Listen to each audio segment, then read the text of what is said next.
What's up, folks? What's going on? Welcome to the Spun Today Podcast, the only podcast that is anchored in writing, but unlimited in scope. I'm your host, Tony Ortiz, and I appreciate you listening. This is episode 273 of the Spun Today Podcast, and in this episode, I am going to recap the 2024 presidential election here in the U.S., give you my general thoughts on how everything played out, share some advice for what it's worth for both the Democrats and Republicans moving forward, and we'll let you know who I voted for. Stick around for all that good stuff, but first, I wanted to tell you guys about a great way that you can help support this show if you so choose. Your support goes a long way and means a ton. And there's a bunch of different ways and avenues that you can take to support this podcast, which I get into in the outro at the end of the show. But here is just one of those ways, and then we'll jump right into the episode. Another great way for you to help support the show and also take care of your foundational health is by going to spuntoday.com/support and clicking on my affiliate link for Athletic Greens, aka AG1. One scoop of AG1 in your water helps to fill nutrient gaps, promote gut health, and support whole body vitality. Just one serving delivers a comprehensive blend of 9 products: a multivitamin, minerals, prebiotics, probiotics, adaptogens, and more, all of which work together for the strongest foundation for better health. I personally take AG1 and really appreciate the peace of mind of knowing that my foundational health bases are covered, even when I know I'm not eating as healthily as I should be. Also, by using my affiliate link at spuntoday.com/support, you will get 1 free year of vitamin D3, as well as 5 AG1 travel packs absolutely for free. Again, go to spuntoday.com/support and click on the banner for AG1. The 2024 U.S. presidential elections. Donald J. Trump, the former 45th president of the United States, who was ousted by Joe Biden in 2020, was running against Joe Biden's VP, Kamala Harris, in 2024. And he beat Kamala Harris decisively by getting and exceeding the 270 requisite electoral college votes, where he received 301 versus Kamala's 226. He also, surprising to some, not surprising to others, won the popular vote with 74,168,456 votes, compared to Kamala's 70,255,523 votes. And these figures, if interested, are from a Reuters article that we'll link to in the episode notes.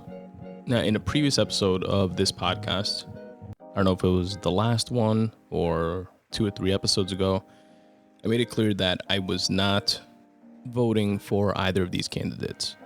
I have no confidence in either one, no complete confidence in either one. I gave you guys my full spiel of feeling like a lifelong Democrat that no longer has a political home, with how upside down and bizarre world the two parties have become. So if you're interested in hearing all about that and me fleshing that stuff out, feel free to go listen to that prior episode. But I essentially resigned myself, decided months ago that I was definitely voting third party.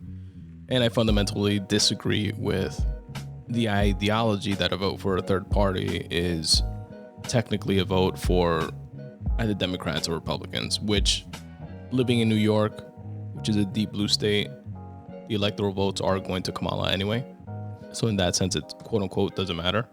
But I also don't agree with that thought process, although I get it, and on paper it's practically true. But I think there's more to voting than just that portion of it. The philosophy of voting, the civic duty of voting also matters. And I think that ultimately, if you think within the limit of the two-party system that this country has, Democrats and Republicans, and you fast forward 2, 3, 4, 5, 6, 7 decades, and you don't change that behavior pattern 70 years from now, it's still going to be the same thing.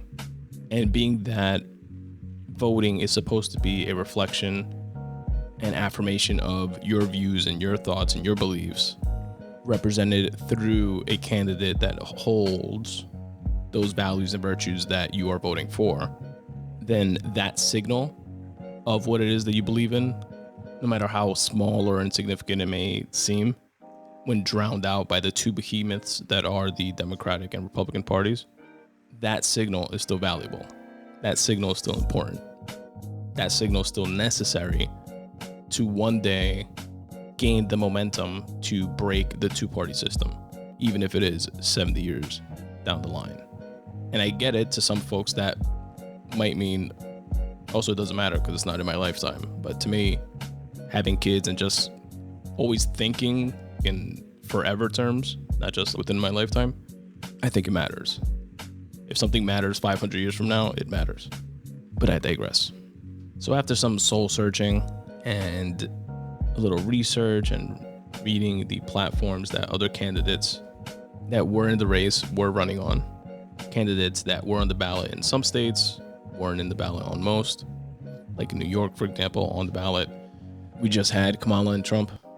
These other folks do make it on the ballot in other states.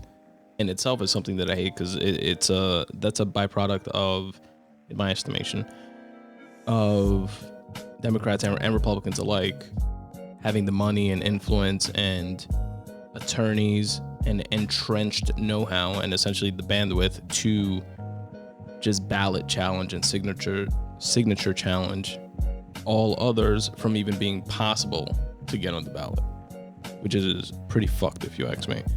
And then I helped narrow down my choices by doing an election survey by The Telegraph that wasn't backed by, which the Telegraph itself isn't backed by any political party or candidate. I think it was like sovereign Middle East money, I believe, as of 2022 or 2023 or something like that. But it was interesting. I've done these in the past, but this one was interesting in that it'll give you 5 different categories and then give you 4 different candidates per category. Candidate A, B, C, and D, it calls them. And then it breaks down the platform within that category. The category, for example, immigration. It'll give you 3 or 4 bullet points of what candidate A aims to do on immigration versus candidate B. And then it says, pick A or B. And then you pick one. And then the one that you pick, let's say you picked A, then it'll give you candidate C's viewpoint. And you could pick C. Oh, I like C's actually better than A's. Or I still like A's, then it'll show you D's. And then at the end, it just ranks all your choices across. Immigration was one category, the economy was another category, reproductive rights, foreign policy, and gender issues. And on immigration, I leaned libertarian, which I see myself leaning towards a lot in terms of the philosophy of some libertarian folks that I listen to, like Dave Smith, for example. And I agree with a lot of their core viewpoints, but up until the whole viewpoint of as little or no government as possible and like the shit'll work itself out, kind of. And again, I could be wrong on the fundamentals there, most likely am, but that's my outside looking in understanding of it, where Democrats are more big government, well, traditionally big government and more regulation to curb big business, and Republicans are more less government, smaller government, and more pro-business to give more businesses and corporations the reins. But yeah, going back to this survey. Then with the economy, I was more on the Democratic side. Reproductive rights, I was on Team Cornel West. Foreign policy, I was also on Team Cornel West. And gender issues, also on Team Cornel West. And Cornel West, so I was with him for like 3 out of the 5 categories. And I like Cornel West. I've seen him on, like Bill Maher, for example, for years. I wasn't thrilled about his VP choice, which was one of the co-founders of BLM. But again, don't know much about her. I don't know if she was the co-founder that was skimming and just buying real estate properties with the BLM donations and stuff like that. Maybe that was the other co-founder. But just across the board, I thought all the VP candidates were shit. Trump with J.D. Vance and Kamala with Tim Walz. none of those folks instill confidence anyway, so Cornel West's VP pick wasn't a deal breaker for me either. And that's where my vote went. So here are a few takeaways from me and just some thoughts around how it all went down and looking forward.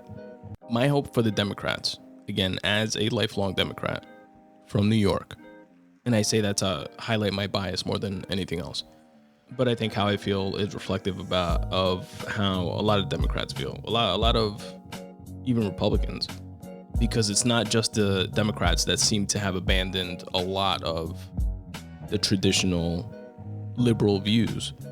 Republicans and more conservative folks seem to have adopted some of those views and swapped with Democrats in some cases, which goes back to the whole bizarro upside down feeling that I mentioned in the intro. But my hope for Democrats is that they go back to the ethos of who they were. The Democratic Party was always, anti-big corporation and anti-lobbyists and against big pharma and big tobacco and checking these behemoth entities doing harm to everyday people for monetary gain. They're anti the military industrial complex and going to war. And this time around, it seems like Democrats are more hawkish and funding the shit out of the Ukraine war against Russia and the Israeli government's genocide against Gaza / war against Hamas.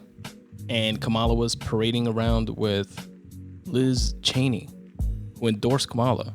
Republican Liz Cheney, daughter of Dick Cheney, which was the VP of George W. Bush and Satan reincarnate, fucking Darth Vader himself, that led us into the two longest, decades-long wars in Iraq and Afghanistan completely unnecessarily, and for personal interest and gain with Halliburton, getting no-bid contracts to, which he was the CEO of, getting no-bid contracts to rebuild Iraq after they just blew it up for 20 years, killing hundreds of thousands in the process and just feeding the military-industrial complex. So his spawn, his daughter, Liz Cheney, is who the Democrats, for some reason, thought it was a great idea to say, see, we got Liz Cheney support. I don't get it. Whatever the strategy was there, maybe to seem tough and on the world stage, we're not going to be soft. We could do the whole war thing too. Whatever that strategy was, it was incorrect. It was wrong. It did not work.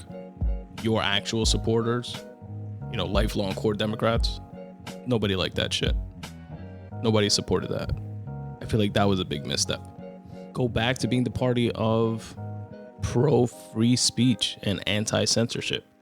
How is Trump successfully selling the Republican Party as being the party of free speech? That was always a left thing. That was always ACLU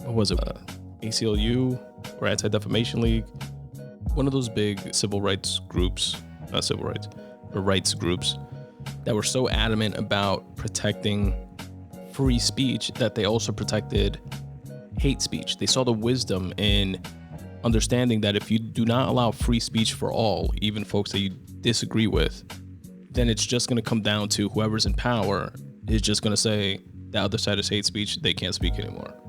Then when the pendulum swings, same thing. Now that's the other side is, hate speech, they can't speak anymore, censor them. And you got to keep the same energy across the board. Like the ACLU defended the free speech and the rights of neo-Nazis and white supremacists, famously as seen in the 1978 Skokie, Illinois, I believe, case. But it just says a Skokie case here. And on the other side, defended the free speech rights of BTQ groups. Then on the flip side, the free speech of conservative anti-gay groups. Then on the flip side, civil rights groups. Flip to the other side, NRA and the gun rights. Go back to being the party of freedom of speech. So that's two big things, right? go back to being the anti-forever wars and policing the globe. Because I feel like a lot of the independents and libertarians that wound up going to Trump versus Kamala did so largely on that issue. And also I want to highlight, we got to stop making this such a partisan binary thing. Because Trump is now again sleazy salesman to the core, selling the Republican Party as the, anti-war, will stop all the wars party, which to his credit didn't start any new wars, but still kept all the existing ones going when he was president. So you do technically have to give him credit for that, although his volatile way of governing and fucking up our foreign relations with allies and just destabilizing shit, I don't think that bill has come due yet. So time will tell there, but to his credit, he didn't start any new wars. But going back to the point, just because they are selling themselves as that now, I feel like Democrats are like, all right, so now we got to be the pro-war party. Like, no. That should validate that you were right all along, or traditionally, and good, you won those folks over. Now they see that we shouldn't be in these fucking forever wars and policing the world, policing the globe. Don't switch up and now say that you're the pro-war party and act as if by funding all these fucking wars. Stick to your values. Go back to being the party that you were. So that's a big one there, the pro-free speech. And here's a big one. Moving forward, do more podcasts. This election cycle was coined by many. Shout out to Crystal from Breaking Points and Sagar as the podcast election. Both candidates, to their credit, did podcasts, but Trump ran the gamut of podcasts. I thought he was promoting an album at one point with how many pods I saw him on. Whereas the Democrats seemed to be too calculated with it, and it seemed to have backfired. Like Kamala did the one-on-one with Charlemagne and the Breakfast Club and the Call Her Daddy podcast. She did SNL, which was great. The skit was dope with Maya Rudolph. But I feel like it stopped there. It was a calculated decision to not do certain shows. Trump did, to name a few, Theo Von's. He did the Nelk Boys. He did Flagrant. He did Rogan. As Rogan mentioned, according to Rogan, Kamala's camp reached out and wanted to do the pod as well. He absolutely agreed. But then they gave terms that he would have to fly out to Washington, D.C. and do a 45-minute podcast. And Rogan was like, no, this is literally the biggest in this part. He didn't say, obviously, but he was like, the show is, everybody flies here, does it in Austin for 3 hours. That's the point of it. So people can see you as a human being, not just a bunch of edited talking points and segments and shit. And I thought that was a huge misstep not to do it, not to do Rogan. And she was in Texas at one point. She was in Houston when she did the thing with Beyonce and Kelly Rowland and stuff like that. But folks, candidates, Democrats especially of the future, do more podcasts. Traditional legacy media is all but dead. And I don't want that to sound like hyperbole. It's not completely dead. There's a place for it. There's a demographic for it. But it is dead in the way that newspapers went from being the sole way that everyone got their news and information about the world to where they are now no longer the main source of news for anyone. They're still there. They still have a core base of folks that read physical newspapers every day, but it's a candle in the sun. Podcasts are where your future voters and current voters, that's where they are. So here's just a few stats of legacy media this election cycle versus podcast. Kamala's largest interview this election cycle, largest by terms of viewers, was on Fox News, where she had 7.1 million views. Earlier that day, Fox also had Trump's town hall, and his views for that town hall drew 2.9 million views. Prior to that, on September 18th, Trump had an interview with Greg Gutfeld on Fox. And I'm citing Fox, by the way, because Fox versus CNN and MSNBC has a much larger audience. but Trump's interview averaged 4.9 million viewers. For contrast, Kamala's podcast on Call Her Daddy, that's around 800 to 900,000 views on YouTube, which is a fraction of the traffic that most all podcasts get. Most podcasts are consumed audio only, so through Spotify, Apple Podcasts, etc., and then much lesser so on YouTube. So I'm comparing, again, for the legacy media, the Fox News interviews, the TV, that's where they're going to get their biggest concentration. And for the podcast numbers, I'm showing where they're getting their smallest concentration. So I'm giving the benefit there in the comparison to Fox. Because if you pull up those interviews, for example, on the Fox News YouTube channel, it's a fraction of those numbers that I just mentioned. So Kamala's Call Her Daddy podcast on YouTube is around 800K. Then let's go to the big boy podcasts. Trump on Theo Von, 14 million views. Trump on Flagrant, 8 million views. And again, this 8 million and 14 million, both of which are a lot more just on YouTube views, both of which are a lot more than the views that any of the legacy media channels got. These are a fraction of the listeners that listen to those episodes on Theo Von and on Flagrant, because the majority of podcast listeners still listen audio only via Spotify and Apple Podcasts, and obviously other podcatchers. So it's more than 8 million and more than 14 million views, just to be clear. But even if we say that it's only YouTube and only those 14 million and 8 million, it's already a lot more. Now, when you look at Trump on Rogan, on the JRE, on YouTube alone, 47 million views. Then on X, because YouTube was apparently shadow banning and throttling the episode, supposedly, there were like a lot of clips and videos of people posting, hey, look, I'm searching JRE Trump and nothing's coming up. So they also streamed it on X, on Twitter. So the same Trump episode on Twitter got 22 million views. And again, I can't emphasize and underscore enough. The 47 million views plus the 22 million views, maybe some folks saw it twice, once on each platform, which habitually I don't think makes sense, but let's call it 60 million instead of 69. That 60 million, those 60 million views is a fraction of the number of people that actually listened to that episode. The way Obama fucked up the political game, and I mean that not negatively, I mean how he fucked up the status quo and disrupted shit when he ran by leveraging social media and Facebook ads and stuff like that, and galvanized a shitload of younger people to vote. Podcasts definitely had that influence this time around, I feel, and will much more so moving forward. Do more podcasts.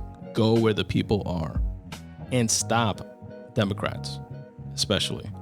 Stop throwing the baby out with the bathwater. Stop demonizing folks that are largely on your side just because they deviate on and don't agree with you on every single thing. Rogan, for example, is like shat on and, demonized as like some right-wing dangerous nut job when he has been self-admittedly Democrat his whole life, always voted Democrat, fucking endorsed Bernie Sanders, which is damn near socialist if you hear some folks tell it. It was pro universal basic income, pro choice on abortion, pro legalizing weed and all other fucking drugs. So he's even more left than most folks on that issue. But because he's pro Second Amendment and hunts, he's a right-wing Nazi. It's like, all right, relax, guys. Use the feedback, use the signals that you got from this election to course correct, not to dig in your heels and go deeper into the wrong direction. Chris Cuomo said this, and I agree with him. And he was speaking to the PC culture and the wokeness. It's like, we have too much P and not enough C. So too much political, not enough correctness. He said we need to put more energy into addressing the problem instead of defining the language around what the problem is, because that's an extension of wokeism. And by you he meant the Democratic Party, you don't have to agree, but you have to realize that ideology beat your ass in a way that you are shocked by. And I thought that was a very salient point that he made. Musk is another one. He's a darling billionaire of the left all his life, like a Mark Cuban is, one of the most brilliant thinkers of our time and innovators, and has brought to fruition half a dozen or more human species impacting innovations that will forever alter our realities, from the ubiquitousness of electric vehicles with Teslas and the influence that possibility had on other car manufacturers, to the reality of a self-driving future that we seem to be heading towards, to Neuralink and where that's going to be, fucking brain implants where we can interface with a chip that's in our brain, to the innovations in space travel, the efficiency gains of just reusable rocket boosters,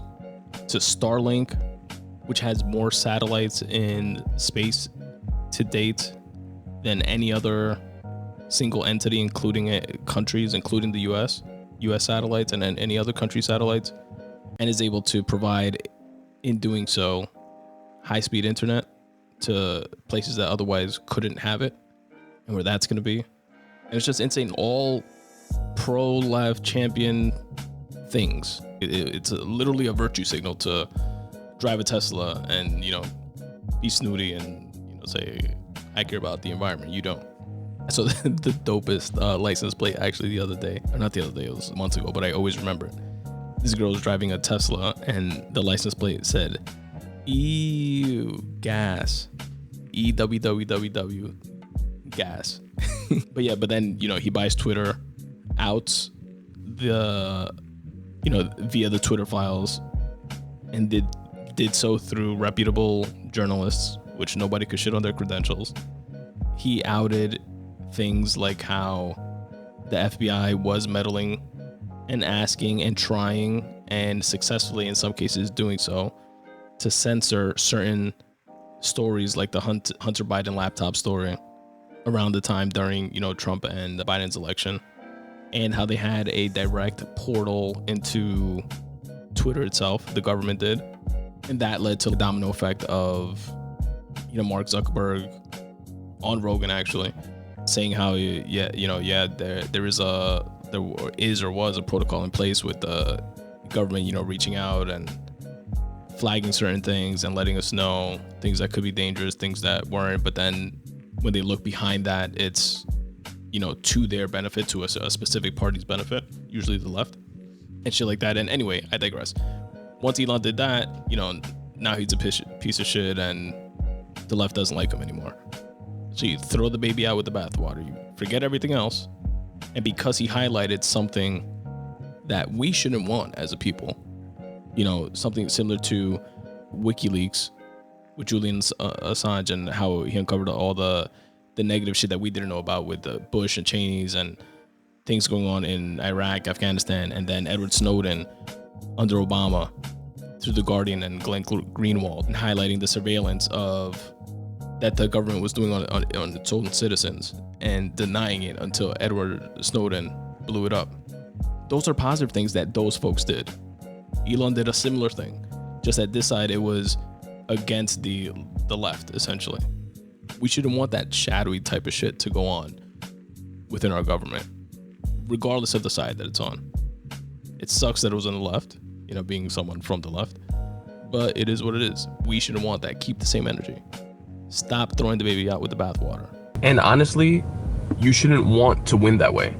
I don't want to win that way. Democrats should not want to win that way. If you have to coerce and essentially cheat and fuck Bernie out of being the Democratic nominee in favor of the more establishment candidate at the time, which was Hillary, which seemed more convenient, if you have to swap out Biden for Kamala without giving the chance for a true primary, because in your estimation, you might wind up with a candidate that's less favorable to the powers that be within your party. If you have to leverage your own versions of, disingenuine and misinformation under the guise of, but we are truly the good guys, and that's why we're doing it, that's why we're being underhanded, then truthfully, you don't deserve to win. You're just as bad as the other side. I do not want to win that way. Democrats shouldn't want to win that way. If I have to cheat to win, I'd rather not win. Go back to the drawing board, recalibrate, and do things correctly. Do things the right way, the way it should be done. And make it so that you deserve to win. And then it's also a bad chess move also, because then Elon is someone hugely influential in his own right. Then he says, all right, fuck you guys then. I'm going to support the other guy. It's no bueno. Now, a couple of things that worry me about Trump is that if we have more of what we had the first time around, we're going to go back to divisiveness and bullshit. And again, his destabilizing approach to things, I don't want to play anymore, so I'm going to take my ball and go home unless you play how I want you to play type of approach, his lack of diplomacy in that way, or at least, that's how it seems. And perception is fucking reality. But I think that is a very dangerous thing. His short-term thinking, his transactional nature, his narcissistic tendencies. Sam Harris highlights this, how because he's so transactional, it's kind of like he'll default to, what's in it for me in scenarios when negotiating with these foreign powers. Like, he wouldn't put it past him to make a deal that benefits him above the American people. That type of shit worries me. And like I was saying, these short-term gains. So thinking along the lines of, again, to look good, to feed his own narcissism, if you will. Not thinking long-term as you should as the leader of a country. You have this leadership role for 4 years, but you should be thinking about the next 100 years and playing into that longer goal. I feel like with him, it's more like, I'm just gonna, drill right here, get some oil to make everything cheaper for now, and if there's none left after I'm gone, then whatever, you guys figure that shit out. You know what I mean? I feel like it's that type of mentality when it comes to him, and hopefully I'm wrong, but I think that's a negative. I think that worries me. And you see folks on the right gaslighting with all the so blowy racist shit that he says, and when he fucks around about being a dictator for a day and maybe I won't leave, and the folks on the right gaslight and say, don't listen to what he says, he speaks in hyperbole, listen to what's in his heart and what he actually does. I think that's bullshit. that's gaslighting, akin to how the left gaslights or was gaslighting about Joe Biden. And when we see him mumbling and fumbling and falling and cognitively in decline, and them saying, oh no, but behind, don't worry about that, how he looks in public, because behind closed doors he's sharp as a tack. It's like, all right, you're both gaslighting, you're both full of shit and bullshitting on both sides. Like, cut the shit. And so the health of the economy worries me under Trump, ironically, because a lot of folks champion him as, the economy was good under him. But the debt of the country is out of control and exacerbated under Trump. And what's going up even before COVID, because a lot of it has to do with COVID, obviously, and the stimulus checks. But then that, I personally blame Trump in a way, because that, for the pandemic, I'm saying, because the NIH was doing gain-of-function research in the Wuhan lab in China. Where the virus came from, I think that's without a doubt clear. However, they were doing that shit under Obama. And Obama cut the funding for it and was on some, what are you guys, fucking crazy? You're like making super viruses here? No, we're not paying for that anymore. You're not doing that anymore. And then Trump comes into office and he says, I want to undo everything Obama did because fuck him, I'm the new president. And starts funding them again. And then fast forward a year, or a few months, whatever it was, a fucking super virus comes out of that lab. So in that way, it is his fault. which again ties to the whole when your back's against the wall, when you're not sure what decision to make, or when you make hasty decisions, stuff like that, you fall back on your character. And if your character is rooted in narcissism and fuck the other guy, I'm the one that wants to look good, I'm gonna get this short-term gains so people could feel good in the moment, that shit backfires long-term. So that stuff worries me. And the other big worry of mine under Trump is that I personally think would be negative, but again, this is more of a values thing, is the Supreme Court and the potential for another one, maybe two appointments for Trump, which is unheard of. It was unheard of that he had so many last time, and it flipped the Supreme Court conservative leaning. I think it's 5-4, but that's how we lost Roe v. Wade, the abortion protection rights. But under him, he'll have possibly two other justices retiring or, God forbid, dying under his watch, and then he'll have to reappoint. He'll stack that conservativeness even more. And that's where the long-term, course of the country shift happens most, I feel. But I want to end on a positive note. So a few positives that I feel can come from a Trump presidency. Circling back to some of the folks that he has around him, which are and were actually lifelong Democrats, like in Elon Musk. His innovation, his mind, his efficiency-ness, is that a word? Efficiency-ness? Or his efficiency? It's good to have that on Team America, I believe. So definitely would be interesting to see what comes out of that. Although I am an Elon fan, even though I don't completely agree with him politically as of late, even though I am a fan, it does make me weary that and I think this might be part of the math in his brain when it comes to, backing Trump and so forth. It's not just because the left shat on him and demonized them, but it's in his two main companies' interest to be on the winning team, to be, within the orbit of Trump. SpaceX gets funding and has contracts with NASA, with the Environmental Protection Agency, with the Department of Defense, with the Department of Transportation, with the Department of Homeland Security, Department of Commerce, the Department of State. Tesla also has contracts with the Department of State, the Department of Energy. Like, he's very intertwined with the federal government and funding as is. So I'm a little weary there. I think it's a net positive, but I'm a little weary. Then another positive that I feel could be, and it's more related to, again, another lifelong Democrat that is now within Trump's orbit, is RFK Jr. Initially, when he was actually running as an independent, he was like my placeholder. Okay, I'm probably going to vote for RFK Jr. Just based on, again, tons of podcasts that he was on and hearing him articulate his ideas and policies and platform and just view on the world and things. Up until his hawkish approach to the Middle East, I was with him.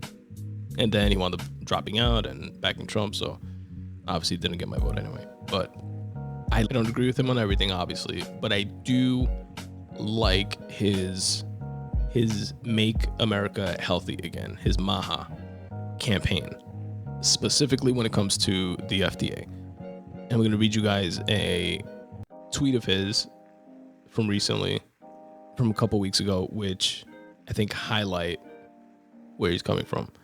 And he says, quote, "FDA's war on public health is about to end.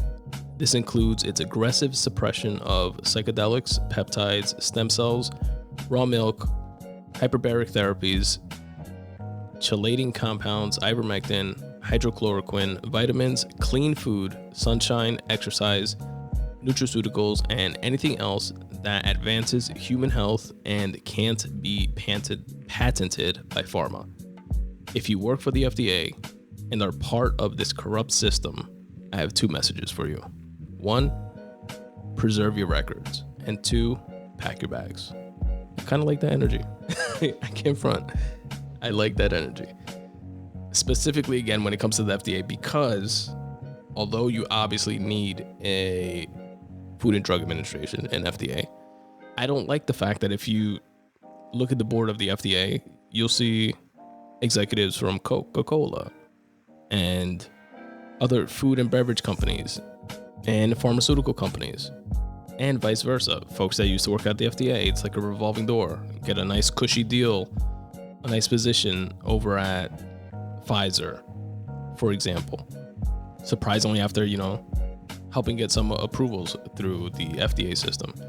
And if the FDA was like infallible and never did anything wrong, that would be great. But the FDA, I think it's a year or every 5 years or something like that, 1/3. So out of 100 drugs that they approve and put out, they have to recall 33 every year or every 5 years, whatever the stat is. But it's like they're wrong like a third of the time, essentially, is what that breaks down to me. So it's not to demonize and say that they have to be abolished or some shit like that, but clearly it could use some cleaning up.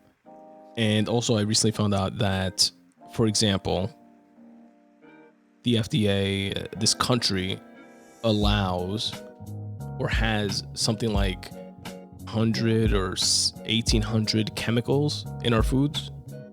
If you look at the ingredients list behind like a cereal box, and it has yellow 5 and red 4 and stuff like that, a bunch of chemicals that are within our foods, the vast majority of which are not allowed. They're illegal for those same companies to include in their products overseas in other countries, other developed countries, in England, for example, or in Canada, for example. A box of Fruit Loops here in the US versus a box of Fruit Loops in Canada, two completely different compounds and components. Other countries like Canada, for example, they have like 300 chemicals or 400 chemicals that are allowed in their food system. We have over 1,000, and we're a very unhealthy people. We're overweight, diabetes, hypertension, which I myself have, cancer, all this shit at higher rates than other countries. This could have something to do with it. So I think some positive can come out of that relationship. And also Tulsi Gabbard, which I like, which got my vote in the Democratic primary when she was running for president, and her, personal experience as a Democratic congresswoman for 8 years, serving overseas in Iraq in the medical unit.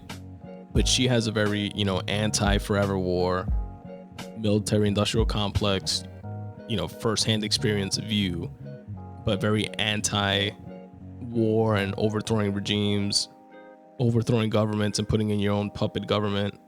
She's against all that shit, which I'm for. No idea what role she will ultimately play, but she is within that orbit now. She did endorse Trump. And again, another scenario of a popular Democrat went against the quote-unquote Democratic machine, spoke up against Hillary Clinton, and then Hillary winds up calling her a puppet for Putin or something like that. And then all Dems turned their back on her, and it was another, all right, fuck you, I'm gonna support the other guy then. It's just like fucking high school, I swear to God. But yeah, hopefully Trump this time focuses on legacy.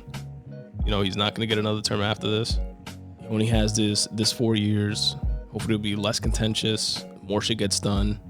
Maybe he'll focus on infrastructure and building. He's by trade, a real estate guy.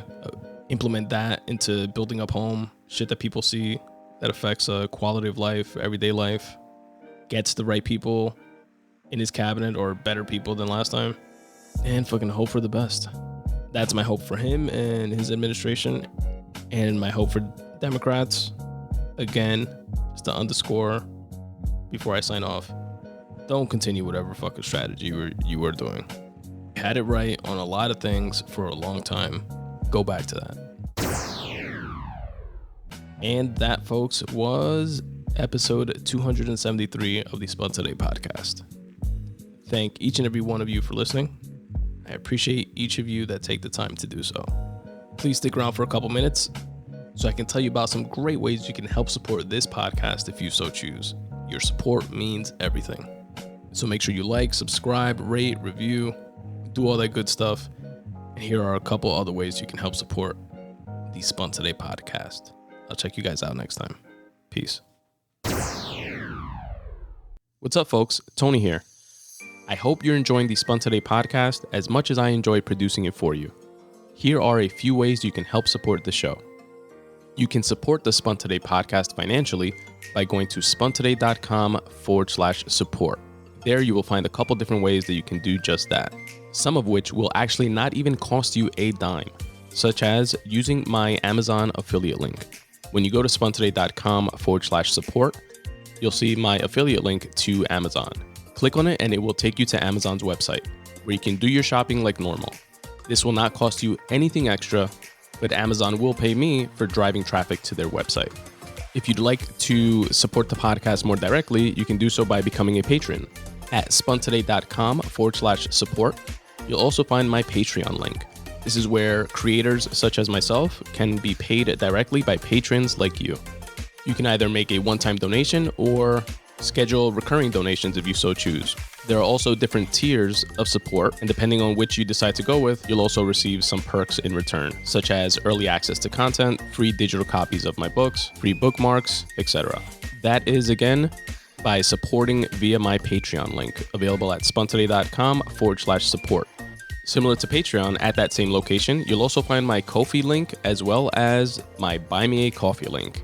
They work very similar to Patreon and are different ways that you can help support the show financially. And last but certainly not least, you have the good old-fashioned PayPal donation button. Any which way that you choose to support is greatly appreciated. It all helps me do more of what I love, which is writing and podcasting. Again, go to spuntoday.com/support. You can also support the Spun Today podcast by rating and reviewing the show wherever it is that you're listening to this episode. I'd really appreciate it because it really does help. Also, follow me on all socials. At Spun Today on X, formerly known as Twitter. At Spun Today on Instagram. And at Spun Today on YouTube, where you'll not only find full-length episodes of the podcast, but also chopped up clips and additional content. And of course, you can follow the Facebook page at facebook.com/spuntoday. Another way you can help support the Spun Today podcast and also upgrade that stale wardrobe of yours is by going to spuntoday.com/support and clicking on the banner for Stitch Fix. Once you do, you'll enjoy a $25 discount to your first purchase. And the way Stitch Fix works is pretty cool. I use it and I've never been disappointed. You'll set up a profile. You'll put in all the sizes for your clothes, as well as all the different brands and types of clothes that you like to wear. It's really simple and intuitive to set up. They'll show you pictures and pretty much give you a thumbs up or thumbs down option on if you would wear something or not. And you get to select all the brands that you already are used to wearing. With this information, there are thousands of passionate, trend-setting stylists will curate a Stitch Fix box for you. They'll send you 5 items that you get to preview before they mail it to you, and you'll get to select based on the image if you like it or not. If not, they'll replace it with something else, and if so, they'll mail it to you absolutely for free. You can try everything on, and you have a few days to send everything back or keep the stuff that you want to keep. Then you can use that $25 credit that I mentioned towards your purchase of those items. Again, to freshen up your wardrobe and also support the Spun Today podcast, go to spuntoday.com/support and click on my affiliate link banner for Stitch Fix and enjoy your $25 credit. Do you want to start your own podcast? Have a great show idea that you want to get out into the masses but don't know quite how to get it from your head out into the world? Well, here's how. Use the podcast host Libsyn. That's who I use to bring the Spun Today podcast to you. And now you can use them the same way. Using the promo code SPUN, S-P-U-N, you can open up your Libsyn account today and get 2 months of free podcast hosting. Here's how it works. Once you record your show, you upload it to your Libsyn account, where you can fill in your episode notes, upload your podcast art, and schedule when you want your episodes to release. Once you do that, Libsyn will take care of the rest. They'll distribute your show to Spotify, Apple Podcasts, YouTube, and all the other podcatchers that you choose, instantaneously and seamlessly. Again, go to Libsyn.com and use the promo code SPUN, S-P-U-N, to get 2 months free. Or use the affiliate link that's in the episode notes. Again, that's Libsyn.com, promo code SPUN. Take that great podcast idea from out of your head and put it out into the world. And as always, folks, substitute the mysticism with hard work and start taking steps in the general direction of your dreams. Thanks for listening.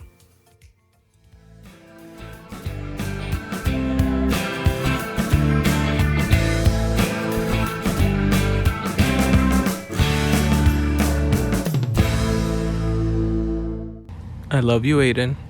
I love you, Daddy. I love you, Grayson. I love you, Daddy.